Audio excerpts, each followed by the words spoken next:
Jen, meron akong sulat para sa'yo. Sana magustuhan mo to. Hmm. Babasahin ko na lang para sa'yo, ha? Dear Jeneline Francisco from Sampampalay, Bulacan. Um, gusto ko lang malaman mo at sabihin sa'yo na mahal kita. Pasensya ka na kung hindi mo na ako masyadong nakakadalaw. Alam mo naman, minsan pa nagsaset ako ng date, merong schedule na biglang darating sa school. So, mahirap talaga. And I know naiintindihan mo ako. Na-appreciate ko yun. Jen, salamat dahil dumating ka sa buhay ko. At syempre, nagsimula akong mangarap. At sa mga pangarap ko na yun, syempre kasama ka. And salamat sa pag-alaga mo sa akin, sa paghahanda, breakfast ko, bago ako umuwi. And sa tagal na relationship natin, hindi pa yung nagbabago yung nararamdaman ko para sa'yo.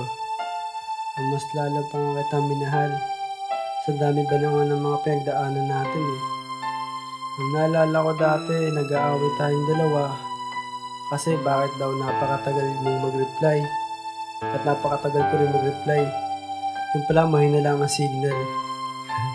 Ambe, tandaan mo na ikaw lang ang babae sa buhay ko.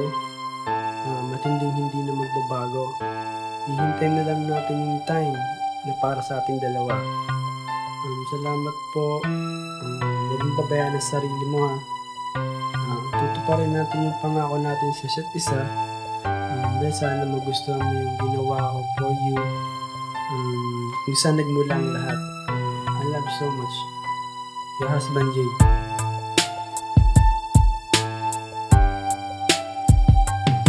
Naaalala ko ang time na walang magawa, nakaupo at nag-iisip nakatulala.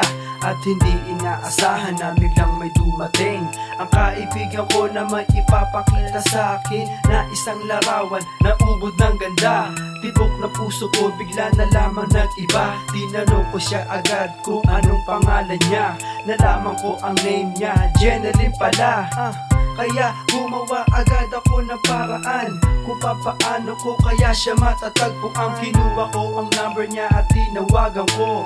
Hindi ko akalaing tatarayan niya pala ako. Pero kahit gano'n ay aking kinulit. Kaya hindi nagtagal ako'y napalapit. At sinabi ko naman kung ano ang totoo. February 18, 2005 sinagot ako. Yes, February 18, 2005 sinagot ako. Hindi ko na-expect na mangyayari lahat sa buhay ko to. Talagang kinulit ko na lang siya ng kinulit hanggang sa mapalapit siya sa akin. Then, hindi ko nga-expected nung una dahil tinarayan niya ako. Pero, nagbibingi-bingihan lang ako. Hanggang sa dumating, ito na nga. Sinabi ko na sa akin totoo, nagtapat ako. Then, sinagot niya na rin ako sa bakas. Kaya yun, meron pang mga part na talagang hindi ko expected na makakayanan namin dalawa. Kaya, eto, susunod pa, hindi mo. Para sa ating sex story. At ako'y nagkaroon ng pagkakataon kasi kami may show at malapit lang siya doon. Kaya naman bigla na lamang akong na-excite pagkat makakasama rin kita that night. Pero hindi ka pwede pagkat hindi ka pinayagan. Kaya gumawa ulit ako ng paraan at ibinigay mo sa akin ang buong address mo. Pagkatapos ng show ay pupunta na lang ako.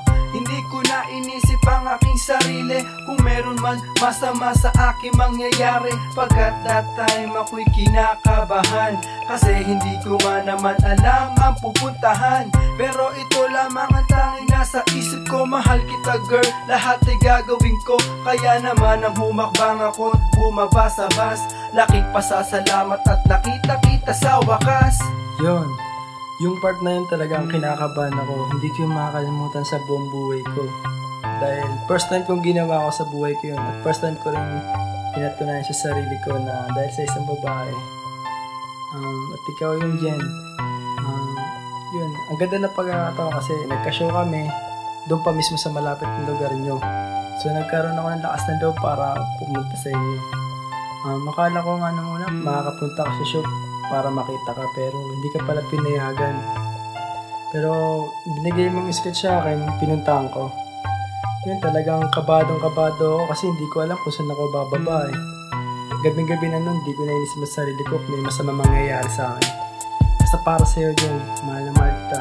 Meron pa mga susunod na pangyayari. At hindi rin nagtagal, natuparin ang lahat. Pagmamahalan nating dalawa para bang alaman. Pagkat hindi naman ganun kadaling pinagdaanan. Pangako ko sa'yo na hindi ka bababayaan. At para sa'yo, papasanin ko ang bigat. Ayokong mawala ka, gagawin ko ang lahat. At kapag kapiling ka, di ko mawari ang saya. Ngayong kasama ka, problema ko ay limot ko na. Ikaw ang katuparan sa aking hinihiling. Sa Diyos na may kapal, ikaw ang aking panalangin. At ikaw ang nagdala na sigla sa buhay ko. Makasamang habang buhay ang pinapangarap ko. Pagpasensyahan mo na kung minsan lang akong dumalaw. Makakabawi rin naman ako balang araw. At sana di na dumating ang pangangamba. Kasi di ko makakayan kung mawawala ka. Ito po ang buong istorya ng pagmamahalan namin dalawa ni Jen. Jen, lagi mong tatandaan na mahal na mahal kita. Huwag mong pabayaan ang sarili mo. Ikaw lang ang babae sa buhay ko. Papasalamat ako kay God dahil napunta ka sa akin. Jen, sana magustuhan mo itong ginawa ko. At least anytime pwede mo itong pakinggan. Ito ang naisip kong paraan para handugan ka ng kanta. Ginawa ko to para sa'yo. Mahal na mahal kita. Matutuparin natin yung mga pangarap nating dalawa. Huwag mo ang intindihin, okay lang naman ako. At hindi ko sisirain yung tiwala mo sa akin. Nandito lang ako, and ako hindi ako magbabago. Salamat sa pag-comfort mo sa akin, and na-appreciate ko lahat yun. Kaya walang patid na pasasalamat ko kay God. Yun nga, sana magustuhan mo itong lahat. Pasensya ka na kung minsan hindi mo ako maintindihan. Basta dito lang ako para sa'yo.